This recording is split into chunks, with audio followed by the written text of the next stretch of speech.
But we'll use what you've got up there. All right, hello everyone. This is Shane Fisher once again. We appreciate you being with us, and we're going through the date and prophecies of Daniel. And once again, just want to tell everybody about David's book called Daniel the Apologetic Prophet, which you can get from Yeoman Press or from the author himself that is showing himself right now. So say hello, Brother David. Hello, everybody. Good to see you. Good to see you, Shane. Yeah. So we're getting deeper and deeper into the prophecies of Daniel. And, the reason we had to hold off last time because you had to come up for a breath sometimes. So now we're ready to go into the deep end of the pool again. Yeah, chapter 11 really, I think the entire chapter of chapter 11 and 12 is the deep end of the pool. So it's pretty deep, and even for scholars, it can be very tricky. Scholars who've looked at this prophecy over a long period of time, there's still a lot that can be learned from it, and I'm always learning something new when I study it, and so we have to be careful. Once we think we've got it figured out, it's quite possible that we might have overlooked something, and but at any rate, it's definitely going to be the case for. Yeah. Oh, I was just to say this is going to be the case for verses 36 through 45 for me. So it'll be definitely a learning curve there. Well, for me too. I tell you what, I don't want to get ahead of myself, but just in doing the research for my book, I probably changed my view on verses 36 to 45 a half dozen times. And before I wrote my book, I tried to kind of settle down what I think it means. And, it's kind of like once it goes to print, it's like, oh man, I guess I better stick with it, No. If my view of verses 36 and 45 is wrong, I'll be the first to admit it, and I can always make a second edition to my book and change it. That's always a possibility. So, but at any rate, I don't think we're quite there yet. We're still in verses, I think, 21 through 35. So last time we left off, we had Antiochus III, in which he had a battle with Rome, and he lost. And basically, Rome is making him pay a humongous debt. And we know he died. He died while trying to pillage a temple. And then his son Seleucus. Let me see here. Let me just move the fourth. So he came to the throne, and the Romans would not forgive the debt, so Seleucus had to come up also with the money to pay back the Romans. And he died actually a couple of years later. In fact, 187 to 176 BC. So about 11 years, or about 9 years. Wait, sorry, man, I'm 13. Yeah, something like that. Let's just say approximately 10 years. Yeah. Yeah. My math has not been as good as it ought to be. And so, in Antiochus the fourth here, he was one of the other son who was taken as a hostage to Rome. So that's what you learn about him. So what happened was, like we said, later, I'll just give us, Seleucus, he sent a guy named Heliodorus to come to rob the temple in Jerusalem. Heliodorus was not able to do it, and Heliodorus even murdered Seleucus IV. So that prophecy was fulfilled that he did not die due to anger or in battle. So, and that's where we get left off. So in his place, talking about Seleucus the fourth. So let's see what's going to go on with Antiochus, right? So we begin with this vile person, as it says. Yeah. Boy, he was a vile person. You want to start us off? Sure, I'll read it. It says, "And in his place shall arise a vile person, to whom they will not give the honor of royalty, but he shall come in peaceably and seize the kingdom by intrigue." So once again, I was telling David before we started this broadcast that they should make a movie about this because it's really interesting how he does come to power. Anyways, So let's Yeah, and just with all the special effects that they can do in movies, boy, I tell you what, this would be. I'd pay money to go see it. okay. So he's a hostage in Rome, and his brother was reigning on the Syrian throne after the death of their father. And like we said, Seleucus actually decided that he needed the younger Antiochus to come to Syria, probably thinking that he could use Antiochus's contacts at Rome to secure better terms for the impoverished kingdom because, they owe back this humongous debt. So, Seleucus actually arranged to send his own son, Demetrius, to Rome in exchange for Antiochus. So I think that's really interesting. This hostage exchange that takes place. Yeah. Boy, it So sounds like a movie, doesn't it? Yeah, I know. See, so while Antiochus was on his way home from Rome, he stops at Athens, Greece, where he heard that his brother had been murdered, and that Heliodorus, the tax collector, had proclaimed himself king. Well, how many times have we seen this throughout history of an usurper rising and taking over the kingdom, right? Oh yeah. All right. So of course, Antiochus believes himself to be the rightful heir. So anyways, so if we go a little bit further, we actually have the claim was contested by. So I just want to go back real quick. So we got here Ptolemy the Sixth, who's on the throne in Egypt, of the Ptolemies, and if you read what he says, that him being the new king of Egypt, he claims the Syrian throne on the ground that his mother Cleopatra. So if you go back, I'm just going to go back a little bit. So we see that Ptolemy VI is the son of Cleopatra and of Ptolemy V. So he believes himself to have claim to the throne in Syria. So going back a little bit. Sorry. Okay, so of course, Antiochus the Fourth, he dismissed the claims of both Heliodorus, the usurper, and his nephew Ptolemy. And if anyone had a right to the throne, he believed he did, and he was determined to get it. Okay. Yeah. So going a little bit further, of course, we already read this part. So we these ancient historians that we've already talked about their sources, they do talk about Antiochus being a very vile or contemptible person. He was very eccentric. He was very crazy. His personality was, his morals were very lacking, full of vice, cruel, savagery. His temper was full of anger. Yeah. So, but he was he fits the description of some of the modern day politicians today. Yeah, it's funny how politicians seem to always be like this. Mm-hmm. So he's a very, very corrupt individual. Let's just put it that way. So the honor of the kingdom was not his. It did belong to his nephew Demetrius, who was the rightful king. If you go back here, remember that Demetrius, what happened to him? He was actually, Seleucus, he died, but you remember before he died, he had sent Demetrius to be the hostage exchange in Rome. So now Demetrius is in Rome as a hostage, and now Antiochus is free. So Antiochus doesn't have very many. He's able to claim the throne very easily. Yeah, it just kind of fell into his lap a little bit, didn't it? Mm-hmm.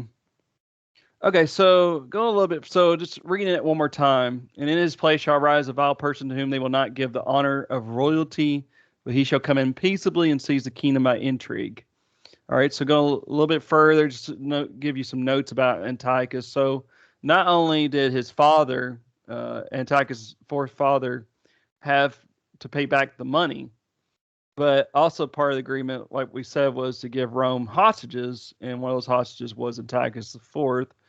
So Antiochus IV was a hostage in Rome, and we see that Seleucus IV, he had taken the throne, And Seleucus IV, he needed his brother to come home and help him.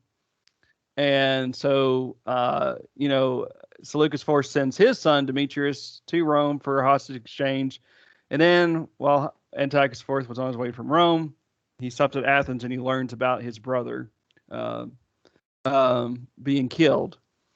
So the honor of the kingdom was not his; it did belong to his nephew Demetrius, who was the rightful king.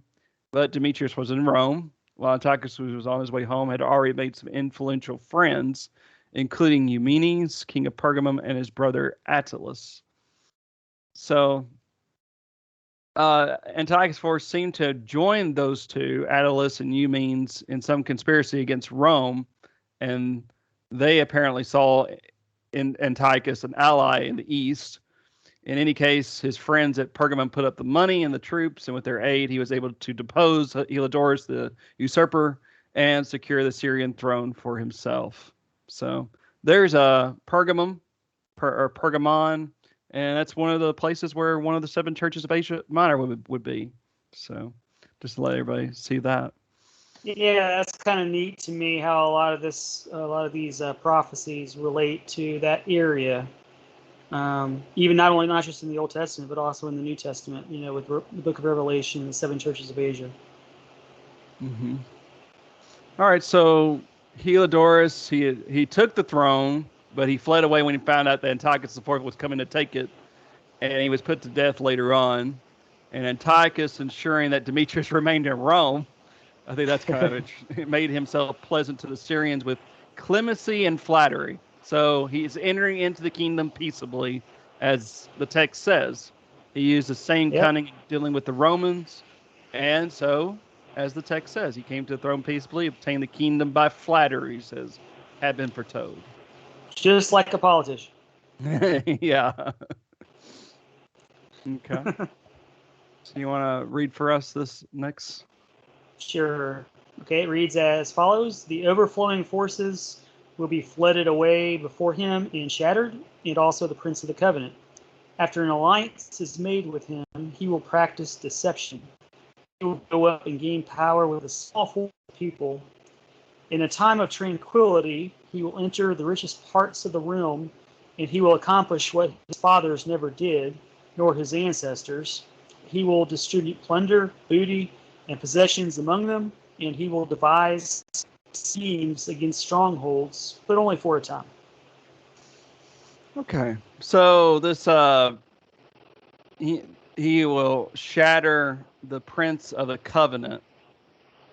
What's going on here? You want to kind of take over a little bit, or you No, want? I think you're. Okay. Yeah, you're doing fine. He's going. Yeah, he's basically like you have there on the screen. He's going to take control over the priesthood. We're starting to get into, why Antiochus is important to the Jews here, basically. Mm-hmm. So when Antiochus IV did take the throne, remember his nephew, he thought he was the rightful heir, so he made an attempt to recover the territory previously owned that was previously owned by Egypt. And so he makes a battle against Antiochus IV, and it didn't go so well. And Ptolemy the Sixth, his forces were swept away by a flood. There was overwhelming disaster, so to speak. Is what it's talking about. Yeah, and Daniel uses that flood imagery a lot in his book. Mm-hmm. It's not just in chapter 11. I believe it's used in chapter 9 as well, talking about the destruction of Jerusalem and during the Roman Empire. So Daniel, he uses that kind of imagery in his prophecies. Okay, so going a little bit further, like I said, the Prince of the Covenant. There's either two things. One, it's referring to Onias III, the high priest, who was opposing the Hellenization of the Jews because they were trying to, transform the culture. And Onias III stood against that, and he was basically Antiochus. He basically was saying, "Well, tell you what, I'll just get another high priest," and so he made Jason, the brother of Onias III, other high priest. And then Yeah. So yeah. well, go ahead. Go ahead. Oh, I was just going to say, here's where it start. This part of the prophecy dovetails with chapter 8, and where we see, the 2,300 evenings and mornings in chapter 8. For about a 6 year period, 6 year long period, we have this persecution of Antiochus upon the Jews, and it probably began about this time here. So then Jason was deposed, and because he was replaced by Menelaus, a Benjaminite, who's not a Levite, and because he offered a bigger bribe to Antiochus IV. And then we find out later that Ananias III was later murdered by Menelaus. So that's probably most likely what that's referring to. The Prince of the Covenant was. Yeah, and if I remember correctly, isn't that same phrase used in chapter 8?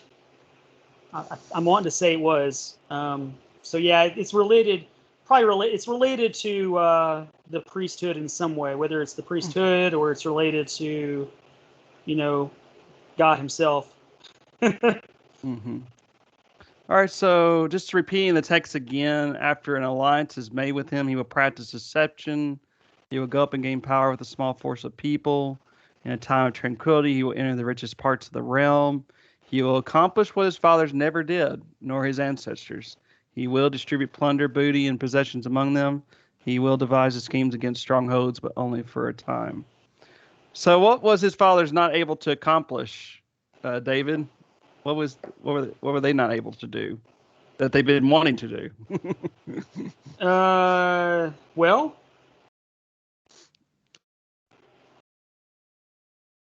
Well, of course, he's always been wanting to take over Egypt, right? They always want to take yeah, Egypt. that's what I was thinking. I'm wondering that. Well, yeah, you're right. Go ahead. So, like we say, he's very cunning, very crafty in all his dealings. So, he has these guys that he has allies with. So, Rome is on the rise in their power. So, you got to have some allies to help you out when Rome comes knocking on your door. Yeah, it is interesting to me that this is kind of a hint at the later Roman Empire. It doesn't come right out and say it, but it is kind of interesting that we do have here a little kind of a subtle hint at it. So he signs a treaty with Eumenes and Attalus, who had helped him to get to the throne. But Antiochus had no compunction about breaking the treaty to secure the more powerful patronage of Rome in return for a promise to serve Rome's interests. So he's pretty wishy-washy, isn't he? Yeah. And at the same time, he fully intended to throw off his Roman connections as soon as he was strong enough to do so. He did become strong with the small people. So when he reappeared in Assyria after being a hostage in Rome, he was almost a nobody, but soon he reigned in strength over a great people. And history tells us how rich he was and how great his military power was. And some idea of his magnificence is given a description of the procession in which he opened a 30-day festival and games at Daphne. So interesting.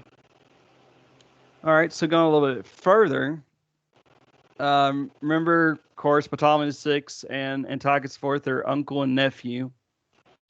Yeah. And so, he wants to do what his fathers were not able to accomplish, and that is to also rule Egypt. Which is an important point because Jerusalem, remember, is caught in between Syria and Egypt. So this is why Jerusalem is important, or why these two the kings of the north and the kings of the south, why they're so important to Jerusalem. It's because they're right in between. Right. So Antiochus' eyes were set on Egypt, but he signed a peace treaty with his nephew to lull him into a false sense of security. Yeah. And still mouthing assurances of goodwill, he made his way up the Nile as far as Memphis. His army was small, but it enabled him to build up his strength. And he entered peaceably, this is what the text says, peaceably upon the fattest or the richest places of the province. And that is in Egypt, that is the rich part of Egypt is, there by the Nile Delta, we call it. So, because it's very fertile and Yes, So. yes. That's why. Well, we know, Egypt plays an important role because of the Nile River and its ability to produce food. Because of that, Hmm. of course, uh, back in the day, they didn't have the technology we do in order to produce food and so forth. And so Egypt was a that's why Egypt was such a powerful nation for so long because of that. Hmm. And even in the Roman Empire, Egypt played a key role in supporting the Roman Empire in terms of food production and so on. You can't have an army if you can't produce enough food to feed your army. So Right. Very good point. So just not Memphis, Tennessee. Memphis yeah, and yeah, Egypt. yeah.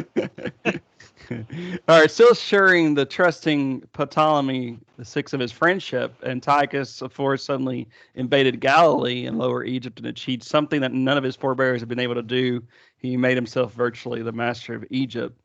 He also did something else not characteristic of his predecessors. He distributed his booty lavishly, hoping thereby to make friends and influence people. Well, that makes sense. Hey, I'm going to Yeah. give you a gift here, gift there, become my buddy, so that you can gain popularity and power that way. I love how you use the word booty. It reminds me of a pirate. So now in my mind, I'm thinking Antiochus Epiphanes. I think of him like a pirate.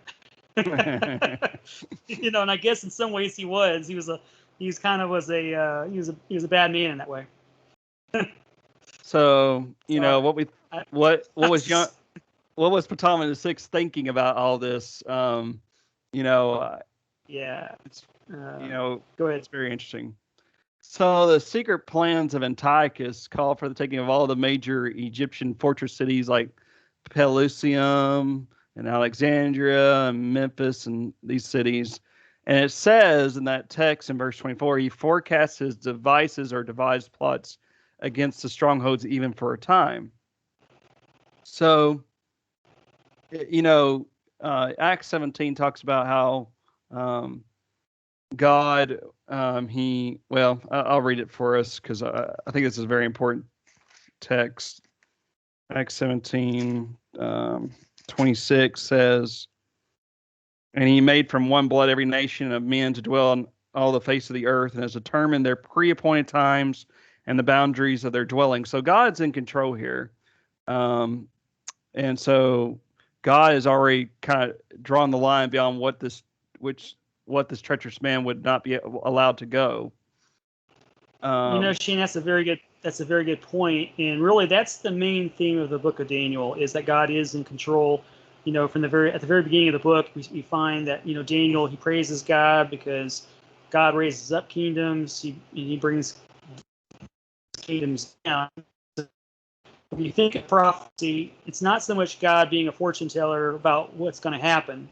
It's that God plays a role in how these kings and how these rulers come into power and how they disappear. God is in control of it, and Mhm. so if He's in control of it, even despite their free will, if God is in control of it, then we don't have to worry. The purpose of the prophecy was to comfort Israel and to Mhm. comfort the faithful in knowing that despite all these evil world powers and the way that they treated Jerusalem, ultimately God is in control, and even the rise of evil rulers is a part of God's plan. And so, not to worry, basically. Well, one of the things when I was studying the book of Daniel a few years ago, um, you know, since we do believe that the early date is the true date, I can imagine myself as a Jew and and seeing what's all the dark times of being under the reign of Antiochus the Fourth, and just reading the text here in Daniel 11, and of course later on we're going to learn about the Maccabees, Yes. and man, that would really strengthen your faith. Like, okay, this guy's going to be overthrown at some point. He's not going to rule forever. So I think Yeah, that's a if you're reading Daniel, yeah, that's a great point. If you're a Jew and you're reading the book of Daniel, and then all of a sudden you see that, oh, this Antiochus guy that came to power, Daniel wrote about him, over 200 or 300 years ago. And hmm so, um, So maybe I should listen to what Daniel says about him and not worry about the persecution. And even if I do die, I know God has this. Mm-hmm. So, Antiochus, he's going through Egypt. He's taken all these fortresses, but he wasn't able to take Alexandria, is what we learn in history. So that does fit what's going on here in these verses here that we're talking about. He will enter the richest parts of the realm of Egypt. He will accomplish what his fathers never did, nor his ancestors, and he will distribute plunder, booty, and possessions among them. What he is able to conquer, so he can make some more friends, and he will devise his schemes against strongholds. And he was able to capture 3 out of the 4, but it was only for a time. All right, so going a little bit further, you want to read this text for us? Let me see if yeah, you can read the whole thing. Okay.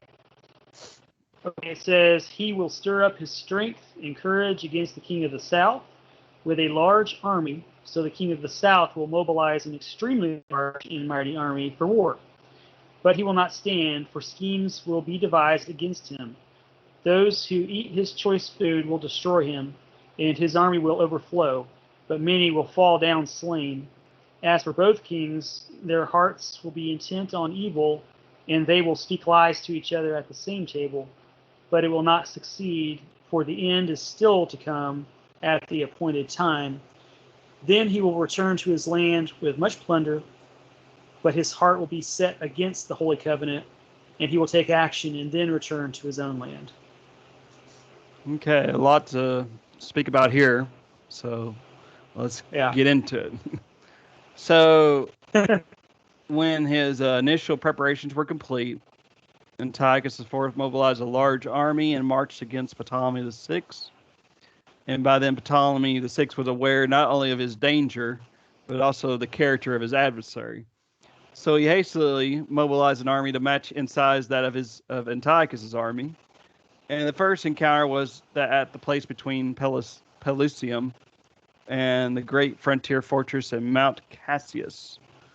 Well, so it says here, just to let everyone remember, he will stir up his strength or his power and courage against the king of the south. So Antiochus IV is going to go up against Ptolemy VI, who is the king of the south, with a large army. So the king of the south, Ptolemy VI, will mobilize an extremely large and mighty army for war, but he will not stand, for schemes will be devised against him. So we already know he's going to lose here.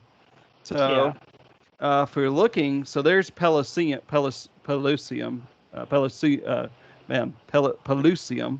there in the red part. I think people can see it. Yeah.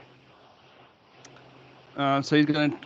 So Ptolemy, as we learned, Ptolemy was defeated, and another battle followed, and again Antiochus was victorious. And this time he captured Pelusium, marched on to Memphis. So you can kind of see how he's moving down from here, going south. Yeah. And made himself master of most of Egypt except for Alexandria. And Alexandria is somewhere up here in this area. I should have put that up there, but I didn't. All right. Says, so just going to this part here, those who, one of the reasons why Ptolemy VI lost, for schemes will be devised against him. Those who eat his choice food will destroy him, and his army will overflow, but many will fall down slain. So what's going on here? Well, many of Ptolemy's woes resulted from the treachery of some of his own trusted advisors. And Antiochus was a master of intrigue, and he subverted Euryalus and Linnaeus, who were the guardians of Ptolemy, and many other of the Egyptian king's courtiers and captains. And Ptolemy, he discovered too late that these men had been dealing treacherously with him throughout the course of the war, and that at the last they had openly betrayed him. So probably through their treachery, Ptolemy himself was delivered into the hands of his enemy. Well, it's really bad when you have your own men go against you, right?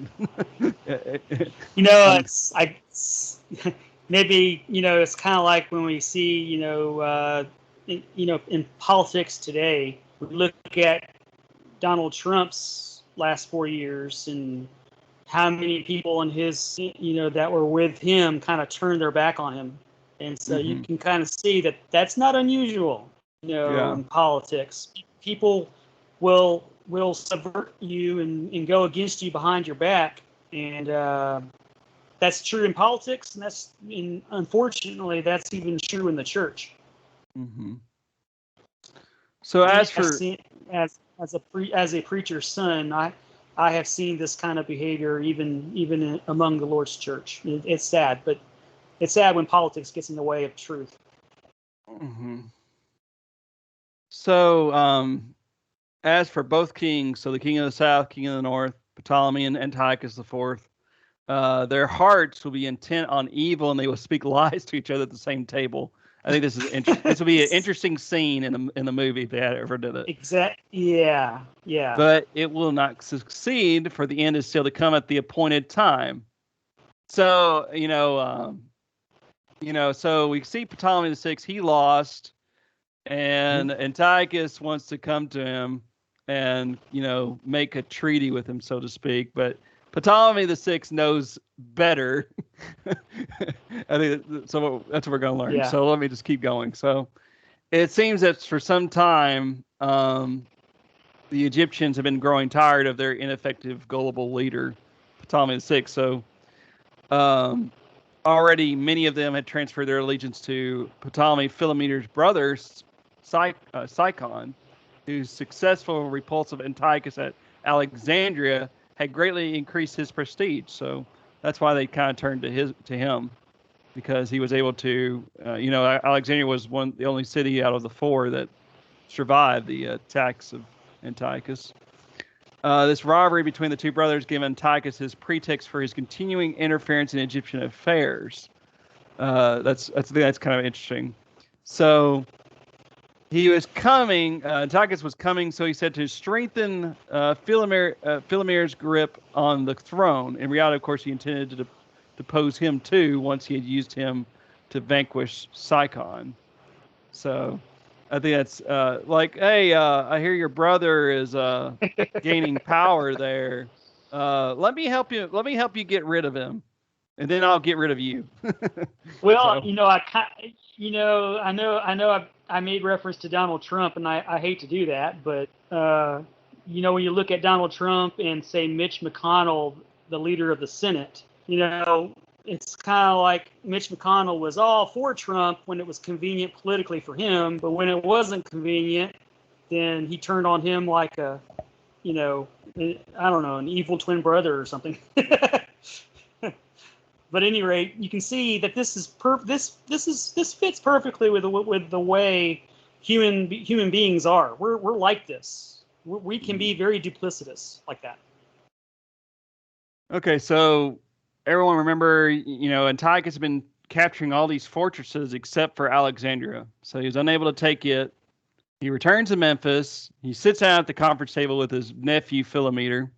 And remember that Philometor and his brother Sicon, they're not getting along very well. And so Antiochus, he pretends this great friendship for him and acknowledges him as Egypt's king and promised to help establish him firmly on the throne because, his popularity level had shrunk while his brother's was gaining popularity vote there. And he conferred with him as to the best way to deal with the usurper there in Alexandria, which is the brother. Yeah. But as we know, Ptolemy VI had learned craftiness from his uncle.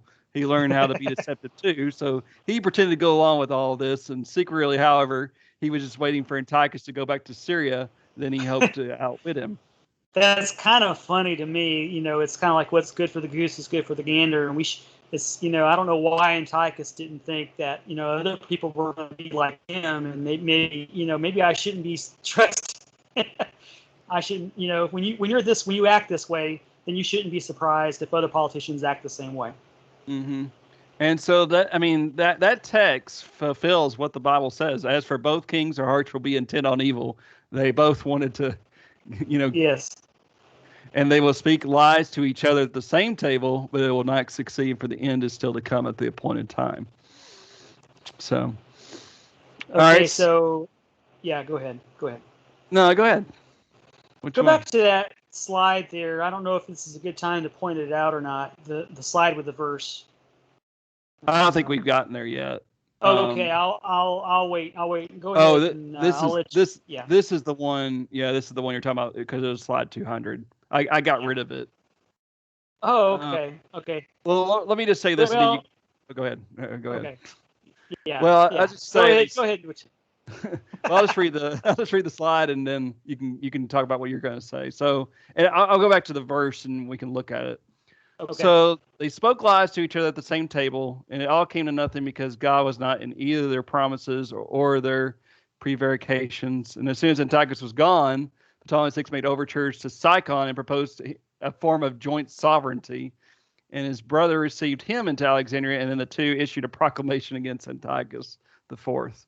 So the two brothers decided, hey, we need to join forces and fight against him. Yeah. All Yeah. right. So David wants to talk a little bit about this phrase at the end, for the end is still to come at the appointed time. So what you want to say about Yeah. Yeah. The part that you have highlighted there or darkened in bold. As for both kings, their hearts will be intent on evil, and they will speak lies to each other at the same table, but it will not succeed, for the end is still to come at the appointed time. And if you keep on reading, it says there, then he will return to his land with much plunder, but his heart will be set against, notice, the holy covenant. So there's some debate as to what this phrase, for the end is still to come at the appointed time. But as we will see here as we go on to the verse, it's related there to his heart will be set against the holy covenant. And we know what Antiochus is going to do to to Jerusalem here. So that's kind of setting that up, in my view, that the end there is related to Antiochus and his persecutions against the Jewish people. And by the way, this phrase for the end is still to come, at the appointed time. The appointed time of the end. That same phrase is used in Daniel chapter 8, talking about God's indignation against the Jews and the persecution of Antiochus, and how God uses Antiochus to judge the Jews. And so I think knowing the broader context of Daniel and the prophecies can help you understand phrases that maybe you might not recognize their meaning unless you see how they're used throughout the book. Anyway, I just wanted to point that out. Mm-hmm. Okay. So we're now going to go into verse 30, I believe. 29, yeah, 29. Okay, so here's what's going on. So like you were just saying, a number of Jews in Judea had become apostates from Judaism because there's the first is the cultural transformation of Hellenization going on. So they were adopting Greek ways, philosophy, and that's something that must have pleased Antiochus IV. But as he was marching homeward, laden with spoil and plunder, he heard news that enraged him that he had died. And many of the Jews were celebrating and rejoicing at the news. Well, That's pretty funny to me. I guess I'd be mad too if people were rejoicing my death. I think everybody needs to see the physical dead body of Antiochus before they celebrated.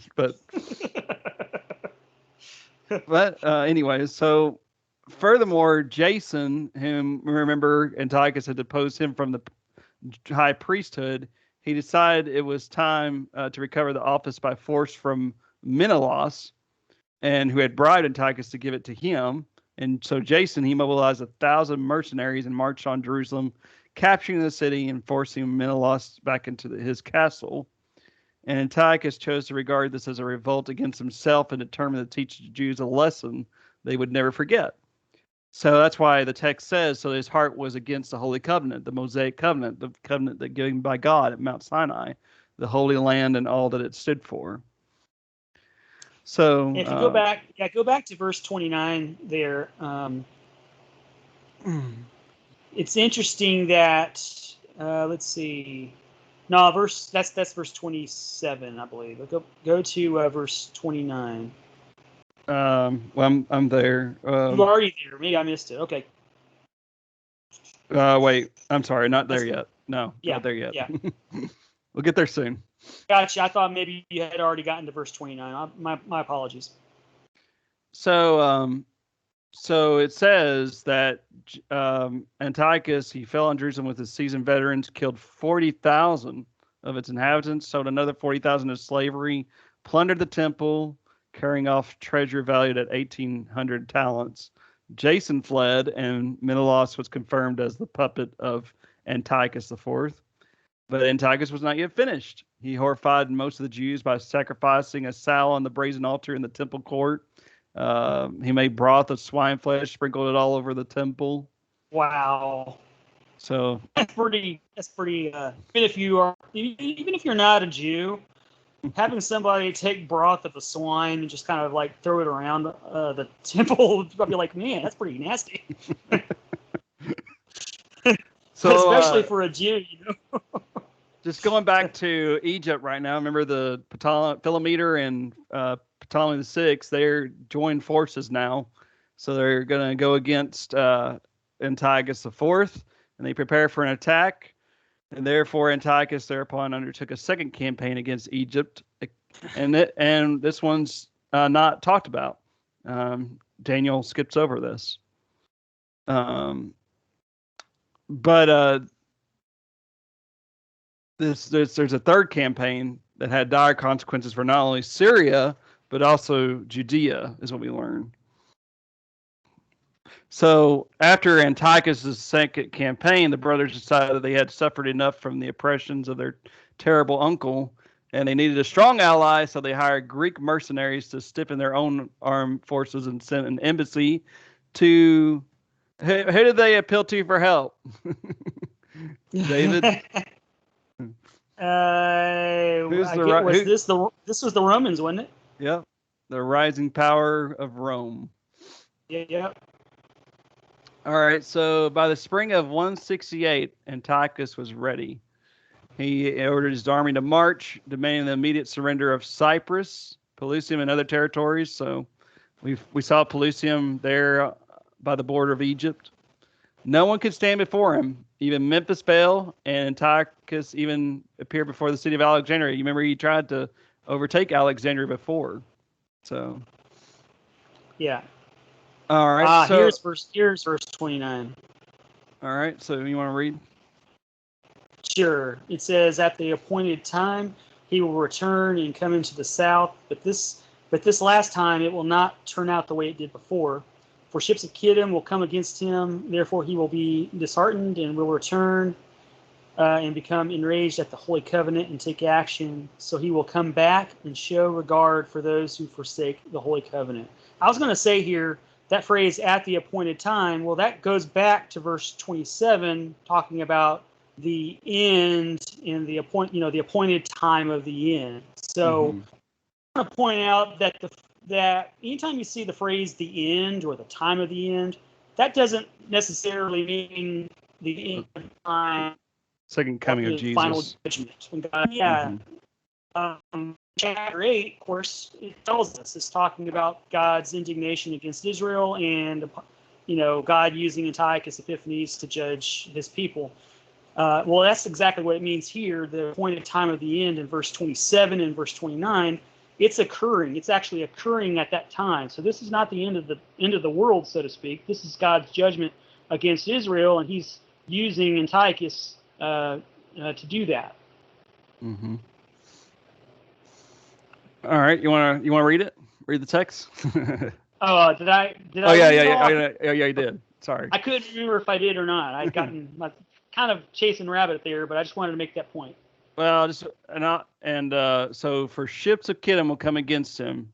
Kittim, that's it's not used very much in the Bible, but we know that it's originally designated a town in Cyprus, so it denoted the people of the island, and you can find this in Isaiah 23, and it becomes a general term for both the island and the coastlands of the Mediterranean. And by this time, the Romans were established there, so that's why it's called the ships of Kittim, lay at anchor in the bay, and the Romans had come. So just to let everybody know about that. So these legates from the Roman Senate met Antiochus at Eleusis, 4 miles from Alexandria. And the Roman's name, Popilius Laenas, handed him an ultimatum, ordered him to leave alone the friends of the Roman people and evacuate Egypt immediately. Yeah, and like I said, this would be so great a movie. So Antiochus, him being very deceptive, replied he would consult with his advisors as to what should be done. Let me go back and just talk about advisors. But the Romans, however, was not deceived by the bluff. He took see, like I was telling him, David, that this would be a great scene in a movie, just seeing the circle drew around him, the Syrian king. And it was said, he says, before you step out of that circle, you give me your answer in conformance with the Senate's demands. Yeah. So he's pretty intimidated. And so if it so please the Senate, we must depart. And so the Empire of Alexander bowed to the newly emerging Romans. So, yeah. So you think he's this close to taking Egypt, and then these guys come in and push him away, and so you can imagine him being a little petulant child, not throwing a big tantrum, not getting his way. He's enraged, he's humiliated, and he wants to take his anger out on somebody. So who was his whipping boy? So well, it has to be the Jews. Yeah, the Jews, man. Well, I mean, throughout history, it seems like the Jews end up being the whipping boy. Yeah. Which God predicted that would happen, because of their unfaithfulness, basically. So. Mm-hmm. So I just want to read this again. So for ships of Kittim will come against him. That's what the Romans did. Therefore, he will be disheartened, will return, become enraged at the Holy Covenant, and take action. So he will come back and show regard for those who forsake the Holy Covenant. So. Yeah, and so now we have basically the Jews, they have to decide, do they want to stay faithful to the covenant, to the old covenant, or do they say, no, my leader is Antiochus, basically? Mm-hmm. All right, so you want to read these verses here? Sure. It says, forces from him will arise, desecrate the sanctuary fortress, and do away with the regular sacrifice, and they will set up the abomination of desolation. By smooth words he will turn to godlessness those who act wickedly toward the covenant. But the people who know their God will display strength and take action. Those who have insight among the people will give understanding to the many, yet they will fall by sword and by flame, by captivity and by plunder for many days. Now when they fall, they will be granted a little help, and many will join with them in hypocrisy. Some of those who have insight will fall in order to refine, purge, and make them pure until the end time, or until the time of the end, because it is still to come at the appointed time. Okay. There's a lot there, and we're going to break it down now. Yep. So, Antiochus, he had his allies in Judea, and the apostate Jews led by Menelaus, whom Antiochus had put into power again, were doing all in their power to rid the Jews of circumcision and other distinctives of Judaism, and were trying to persuade their countrymen to adopt the Hellenistic culture. And Antiochus decided to give them a helping hand, and he sent the Syrian general Apollonius and a force of some 20,000 men to attack Jerusalem. And their massacre of worshippers in the temple was only the beginning of sorrows. They would even attack on the Sabbath day, which is what we learned, and the Jews would not attack on the Sabbath. So the troops ravaged the city, tearing down buildings, spreading terror, and they occupied the citadel overlooking the temple and repaired it, building massive walls and garrisoning it with Syrian troops. Hey, I'd like to make a point here before you continue. Sure. That reference to what you were talking about, the attack on Jerusalem took place on the Sabbath. this shows you how important the Sabbath was to a Jew. To me, this is one of the best evidences for Christianity, because when Jesus was raised from the dead, all four Gospels say that he was raised from the dead on the first day of the week, Mm-hmm. and the first Christians were Jews, and so if you were making up a new religion for the Jews, why not have him raised on the Sabbath day? That's a holy. That would it would to me it would make perfect sense. Be raised on the Sabbath, but instead he's raised on the first day of the week, and to me that change from Sabbath to Sunday, so to speak. The Jews Mm-hmm. no longer viewed the Sabbath as a holy day, but instead they worship God on the Lord's day. To me, is one of the better arguments in favor of Christianity, and I think your point there of how it shows you the strength, their faith in the old covenant in terms of the Sabbath day. They Antiochus knew that the Jews wouldn't fight him on the Sabbath, so I Yeah. think to me that's just a I guess like a subtle piece of evidence there of how important the Sabbath day was to the Jews, and why the Lord's Day should be important to us as Christians. It's also interesting that some of the early Christian writers, like Justin Martyr and some of the others, they refer to the first day of the week as the eighth day. I think that's very Yeah. interesting. And Yes. talking Yes. about, here, there's that creation week in which God made everything, but now there's Christ is the inauguration of the new creation, so to speak. He's the one that launches the new creation, and so it kind of makes sense that on the first day is known as the eighth day. Uh, Yeah, you got the new birth. hmm As a child of God, we're baptized, we're born of water. There's that idea of being born again, a new birth, new life, new creation. hmm You know, Yeah, that's it's a good about point, Shane. for if anyone is in Christ, he is a new creation. That's right. Old things have passed away, and behold, all things have become new. So, sorry we got off. We sometimes do that. Yep. Then Antiochus issued a decree calling on everyone on pain of death to join a universal religion, obey universal laws, and everyone had to conform to the Greek religion. And the Jew now this is I don't know if this is worse than the broth, but Jewish temple was consecrated to Jupiter of Olympius, and Antiochus, identifying himself with this pagan god, demanded that he himself be worshipped also. So, And that would be in the temple. mm-hmm. So yeah, the temple in Jerusalem was definitely desecrated by Antiochus Epiphanes. He ordered an immediate cessation of all Jewish sacrifices, observance of the Sabbath, ceremonial observances. He destroyed copies of the scriptures. He replaced the annual Feast of Tabernacles with the Feast to Bacchus, and he perverted the youth of the city with vile practices. So, man, it's just amazing to me how much damage he had done toward the Jews. Right. And you can Like I see said, why the Jews, once they were able to get rid of Antiochus, you can see why they, established the, Hanukkah basically. So mm-hmm, yeah. So, like we said, he desecrated the temple. He built an idol altar over the brazen altar, and so this is what that's referring to when it says, um, "Forces from him will arise, desecrate the sanctuary fortress, do away with the regular sacrifice." That's what he did. He stopped the daily sacrifices, and they will set up the abomination of desolation. So, um, yep.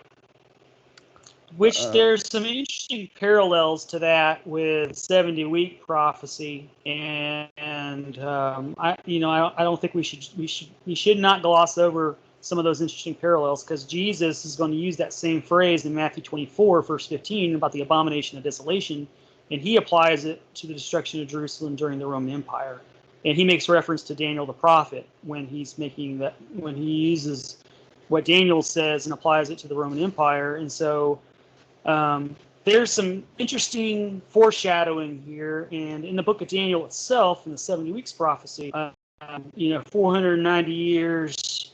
That is the Roman Empire, and that's when Jerusalem was destroyed. And so, the book of Daniel itself makes some parallels between the desecration of Jerusalem by Antiochus during the Greek Empire, but then also Daniel also predicts the destruction of Jerusalem during the Roman Empire as well. And so there's some interesting foreshadowing and parallels here, even within the book of Daniel itself. And what's also interesting here, I have my Bible here, and I got the Old Testament and the New Testament, and there's that blank page, the New Testament. And, that's 400 years from Malachi to the first century. And this is taking place during those 400-year period. And we call it the silent period, but in all honesty, it's really not silent. Daniel was silent about it. God is working behind the scenes here. That's for certain. Yeah, definitely. What was it? In the New Testament, Paul says, when the fullness of time came. Well, those 400 years of so-called silence prepared the way for that fullness of time when Christ came. So, that was definitely not silent, even though he wasn't revealing Scripture during those 400 years. He had already revealed what was going to happen during those 400 years by the prophet Daniel. So, just returning to what damage Antiochus was able to do, he desecrated the temple, and that was at the very top. Yeah. And idols were even set up all over the land. Everyone was commanded to burn incense to the gods of Greece, and to disobey or to be caught with a copy of the scriptures was to be killed without mercy. So, just a lot of things going on here.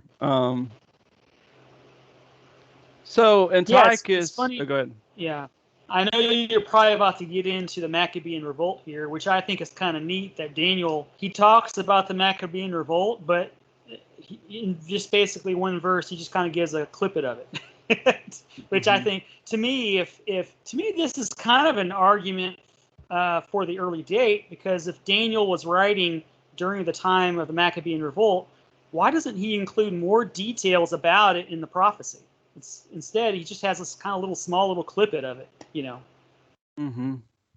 You would have thought he would have had more details around Antiochus Epiphanes than he does here in the Maccabean revolt. But anyway, go ahead. So we actually learned that Antiochus, he had his own admirers and followers among these apostate Jews. And, there are people who just went along with it. They willingly, in spite of all that Antiochus was doing of desecrating the temple, not allowing festivals to take place, and, so, and I mean, it's really sad that these Jews started to serve false gods and they abandoned God and his word, and even a lot of them held positions and places of influence throughout Israel. Yes. And so it's kind of like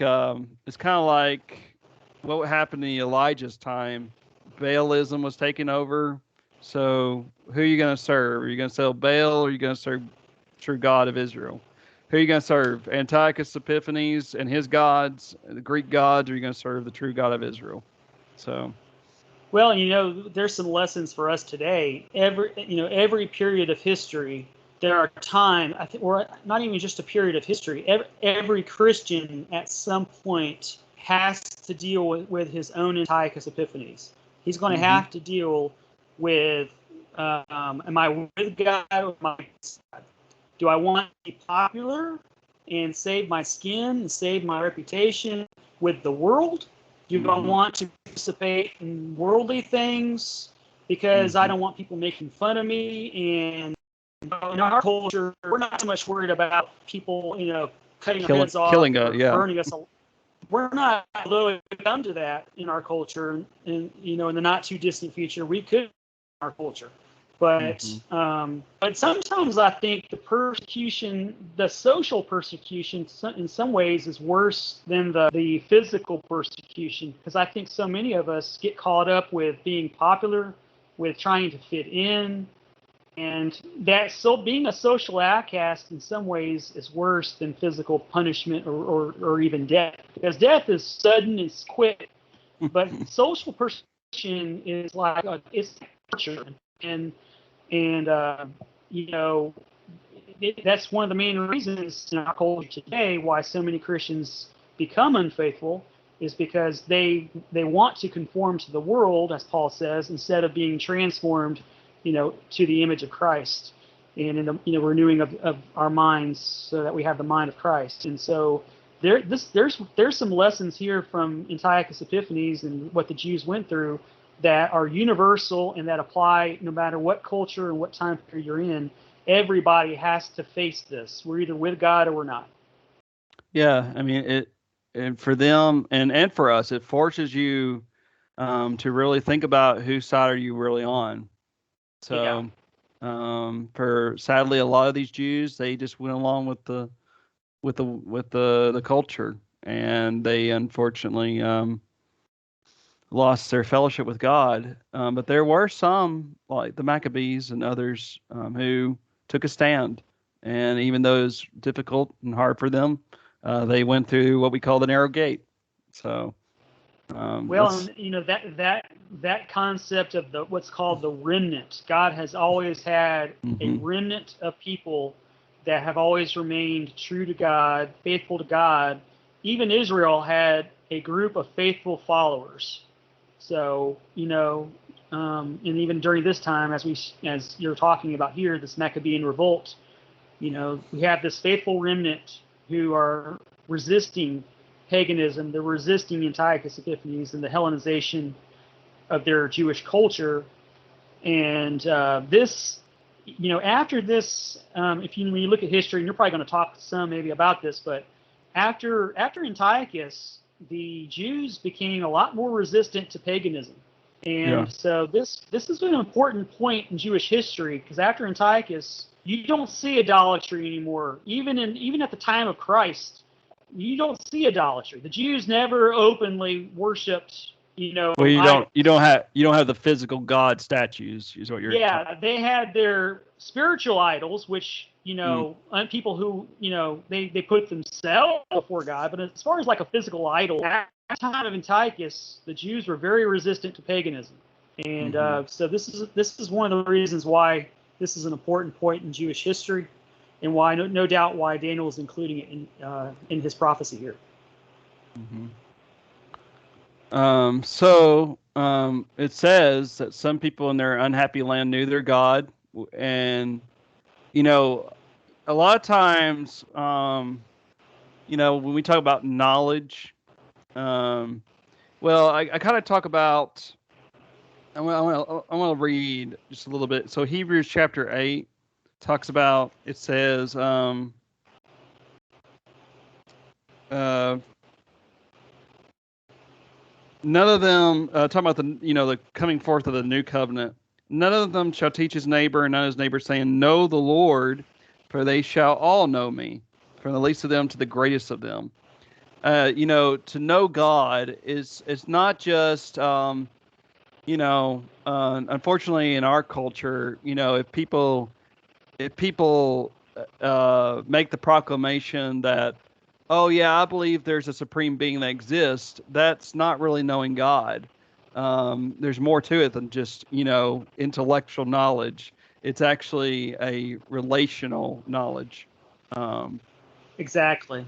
Exactly. um, and for some of these faithful Jews, they did know God. They were very distraught by what was going on around them, because they knew what the law of Moses taught, and they were very zealous, and they should be, for what was going on.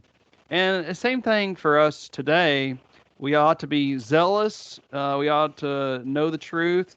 Um, and unfortunately, um, you know, I guess people are more if they're more susceptible to the culture of the world when they don't really know God as they ought to, in a relational sense. And Yes, to know God, certainly intellectual knowledge is important. In fact, it's absolutely necessary. But mhm, there's more to knowing God than just knowing Him intellectually. As James says, you have to be a doer of the word and not a hearer only. So you can have all Right. the intellectual knowledge in the world, and in fact, the scribes and the Pharisees, if anybody should have known that Christ was the Messiah, they should have known. They knew their scriptures backwards and forwards, literally. And but yeah, but from, from right to left. yeah, well, yes, right, yeah, exactly. And so, if anybody should have known God in a relationship sense, it certainly was the scribes and the Pharisees. And this is why Jesus was so harsh with them, in Matthew chapter 23. Um, the way he treated the scribes and the Pharisees in Matthew chapter 23 was a lot harsher than the way he treated the woman at the well, the Samaritan woman, in John chapter 4. And for a reason, the scribes and the Pharisees should have known better. And they were refusing to know God relationship wise, even though intellectually they knew who Jesus was. So, you think about all the evil things that Antiochus was doing, and you have these faithful Jews, and they finally say, "I've had enough. I'm not gonna. I want to stand with God. No matter what the consequences are." And that's what we see go on. That's what we see about to happen. And I think it's very interesting what's going to come up next. Yes. So a new class emerged among the downtrodden people, and in Hebrew, the maskalim, or Yes. the wise men who knew the word of God and who struggled to keep the true faith alive in the midst of persecution. And this is what I was saying. I mean, it makes more sense that this was written at an early date, because they could look at this when the prophecy is coming true. They see these events taking place. I mean, I can just see like the news. Well, of course, the news in that time, you would hear about it, but like, I mean, them hearing about Antiochus doing all these evil things, and they're like, wow, this is what's exactly Daniel had prophesied about. And Yes. and then Yes. and then it says that, I can imagine it would stir up your spirit if you saw, hey, there's going to actually be a remnant that rise up who are faithful to God and fight back. So that's kind of interesting that,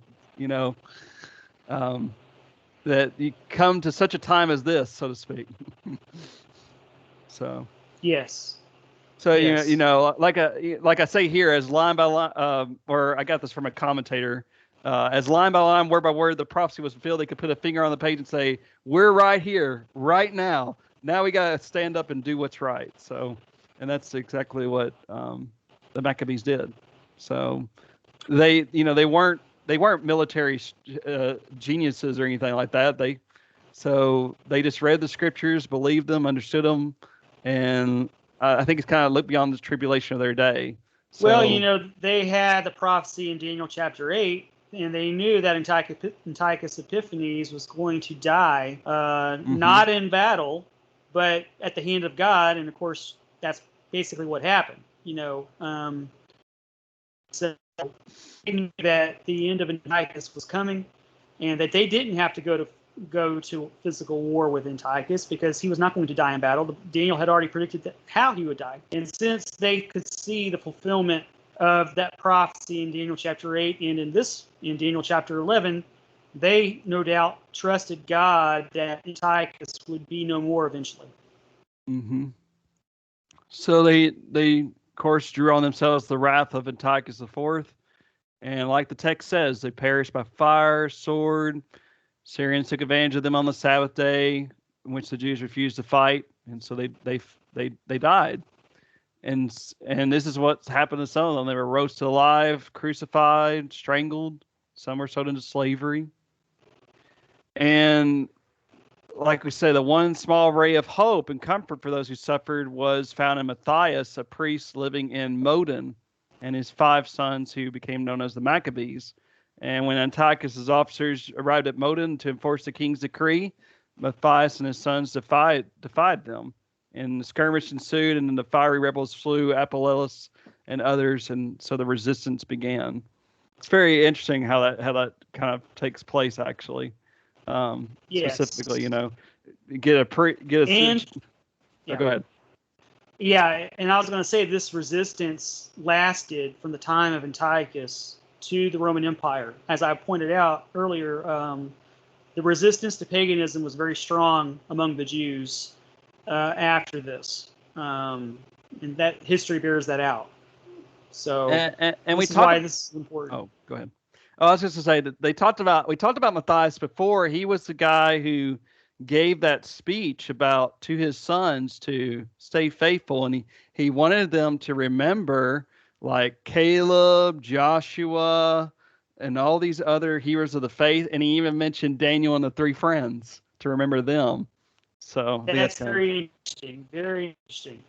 In so. which, by mentioning Daniel, then basically saying, hey, remember the prophecy in Daniel about this guy Antiochus? Remember what Daniel said about Antiochus, that he would die, not at the hands of a human being, but basically God would take him, and that's basically what happened. Antiochus died of natural causes or whatever.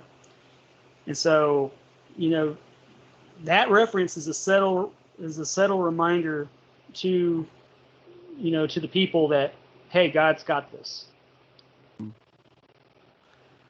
So we know that Matthias, he died, but it didn't die out. The struggle was continued by his son Judas Maccabeus. I think that means the hammer. Wait, it Yeah, was the hammer. Yeah, I think that's right. Yeah. and this and they practice guerrilla warfare. So I think it's kind of interesting. Um, Basically, so Antiochus, he's sent these uh, Syrians against them. And by the end of 6 years, Judas had become a power in the land and had put together an army which had to be reckoned with. And many Jews who had deserted the Judean cause now came back with hypocritical declarations of loyalty motivated by fear of reprisals by the victorious Maccabees. So, they're seeing, the Jews are actually doing a pretty good job of putting a whooping on these Syrians. Hey, let's, act like we're on their side. So, Which is what Daniel says here in the prophecy. right.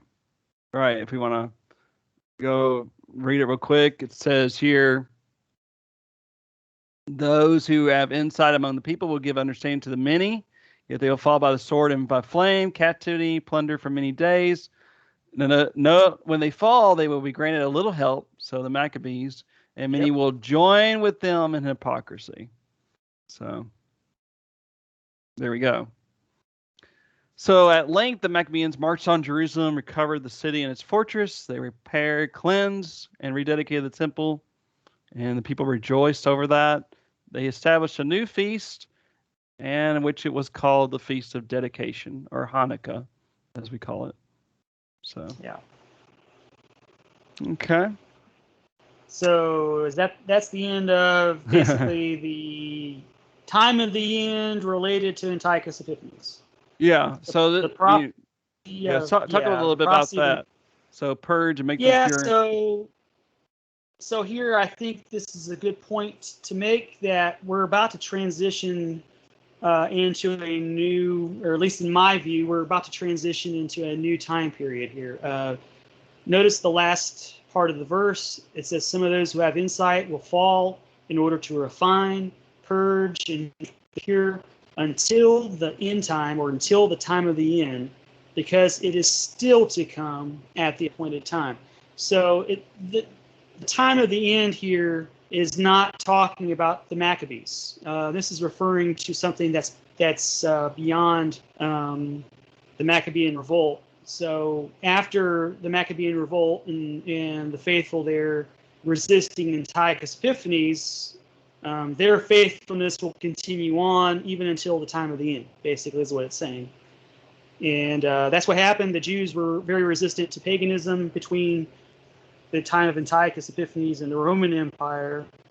And so this time of the end, in my view, is transitioning into the Roman Empire. And so verses 36 through 45 is going to transition from Antiochus, and it's talking about Daniel's prophecies related to the destruction of Jerusalem during the Roman Empire. That's in a nutshell. That's my view of it. I think here, the time of the end here marks that transition in the text. Although different Bible scholars have different opinions, and it all depends on how you interpret that phrase "time of the end" there in verse 35. Well, we'll talk about that next time. Yes, we'll talk about that next time. But what I find interesting here, like I put on this slide here, I mean, look at all that we talked about over these past two videos. I think it's amazing what Daniel prophesied about and the details of it. And, almost all of these guys are mentioned except this guy's not mentioned here. But Laodice is kind of mentioned in that she poisoned Antiochus II, but I guess both of them are indirectly mentioned there. Yeah.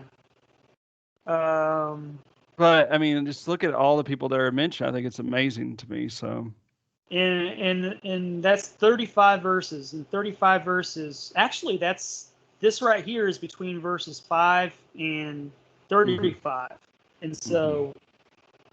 That and it's not just the mentioning of these people, it's the relationship and how these people interact with each other and interact with Judah or Jerusalem is very intricate. There is absolutely no way somebody can naturally predict all those intricate details. This is not, Daniel is not in the same category as some psychic who's predicting who's going to be, president in the next 10 years. I could probably say who's going to be president in the next 10 years. I could probably be right about it. I could make a guess based upon things, going on today. I think I could reasonably say who's going to be president. I might be wrong, but I think I can make a pretty good educated guess. But there's no way I could predict all those intricate details that you had on that screen, unless I were guided by God. And only God could do that because he's in control. He's the one who is controlling all these intricate details to bring about his will about. And so, so God is in control. And this, I think, is one of the best proofs of that. And so if God is in control of all of these political powers, then maybe I should trust God when he says he's coming back through in his son. He's going to be sending his son a second time to take me home, more or less. And so if God knows the end from the beginning to the degree that he revealed it to Daniel here, then maybe I should trust him about what has not happened in the future yet. I think we have all the reason to, based upon this evidence from Daniel. That's a good way to end the broadcast. Thank you, Shane. I've been really enjoying these podcasts, and of course, I absolutely love studying Daniel. Lots of good information. Lots of. I appreciate the work that you've done, Shane, with these PowerPoints, and you've gone into more detail than even I did in my book. I'm very impressed with that. Thank you so much for bringing all that out, and I'm looking forward to verses 36 through the rest of the book of Daniel. All right. It's going to be good. Well, everyone, take care. Take care, everybody. See you, Shane. Bye.